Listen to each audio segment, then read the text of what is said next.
Gamergate changed the internet. The birth of the modern cultural playbook.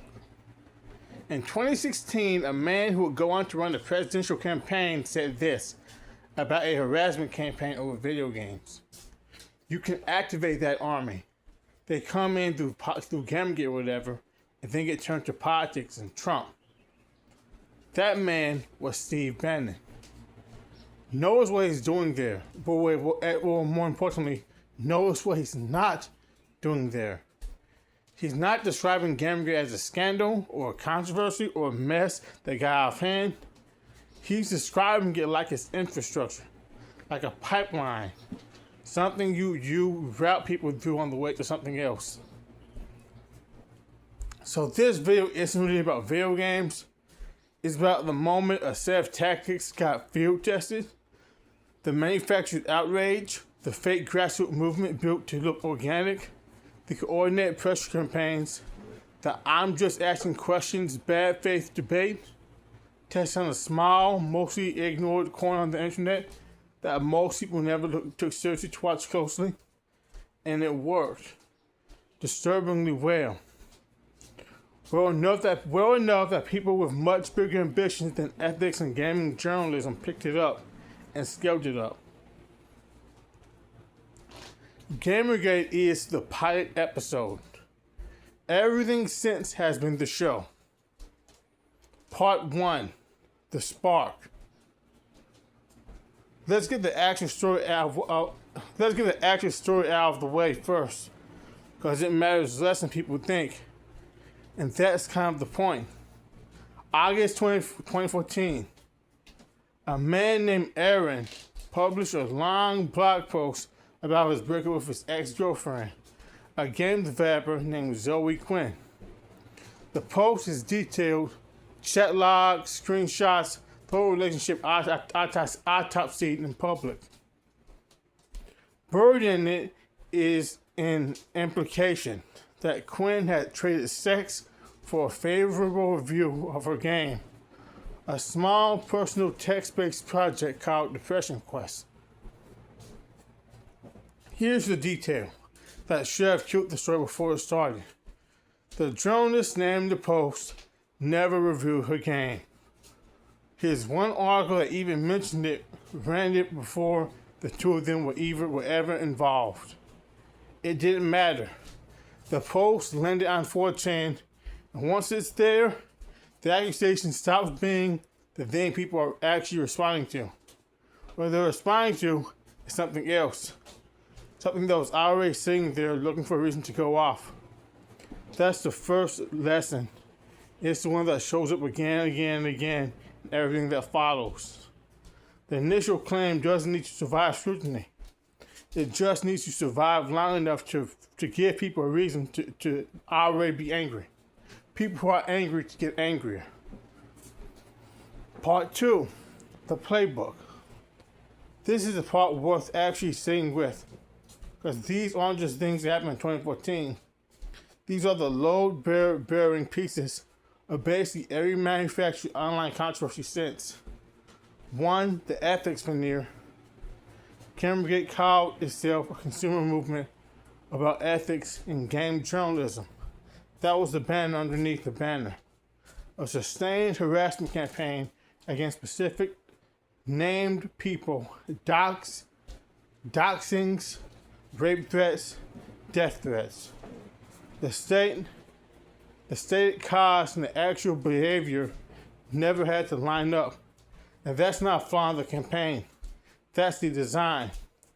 The cause isn't the point. The cause is the permission structure.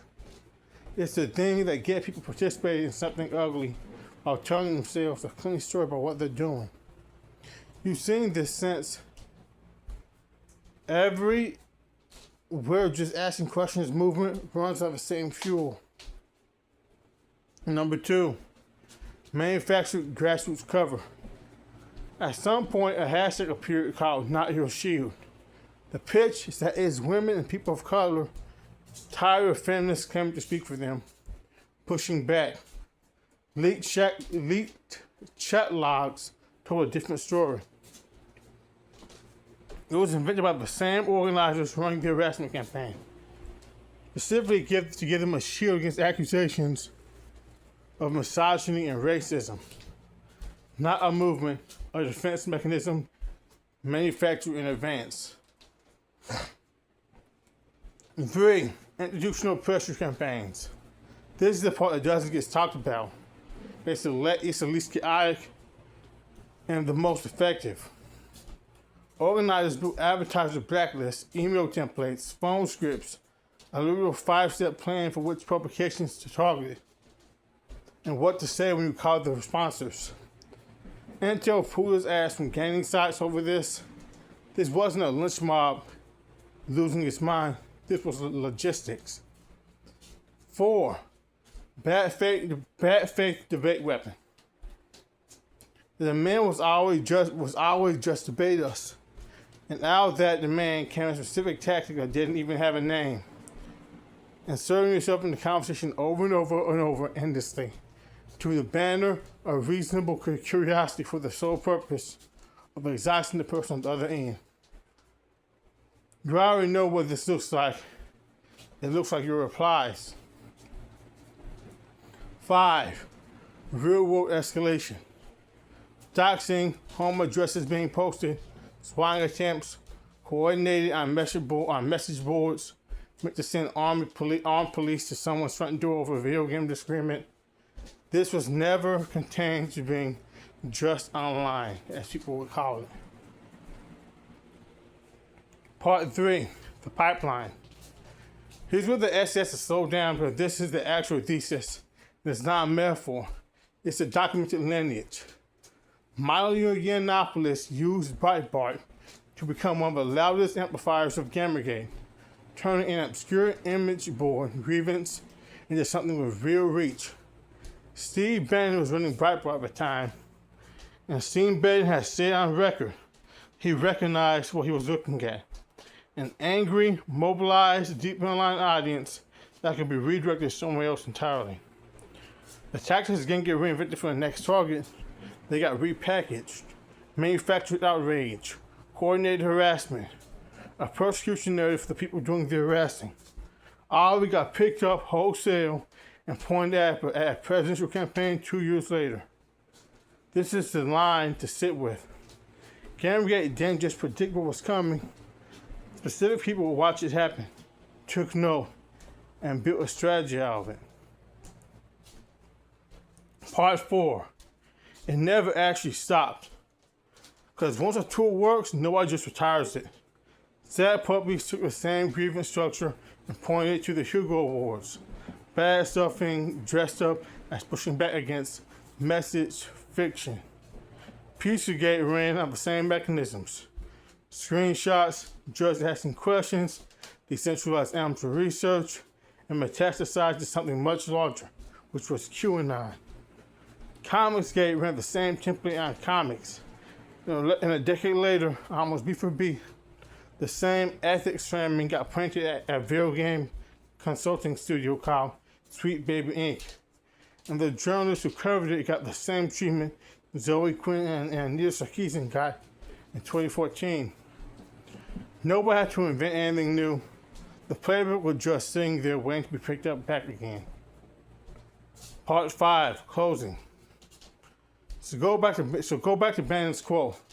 They come and do Gamergate or whatever, and think to get turned to politics and Trump. Here's the uncomfortable part. By its own stated goals, Gamergate mostly failed.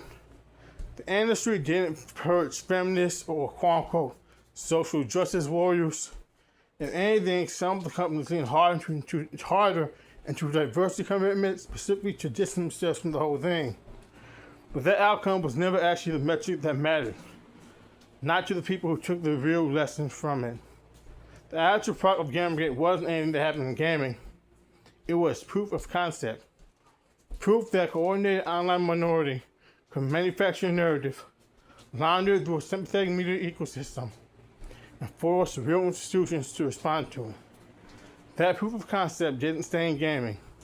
It became the operating manual for a decade of online political warfare. We keep calling this internet culture. it might be more honest to call it strategy.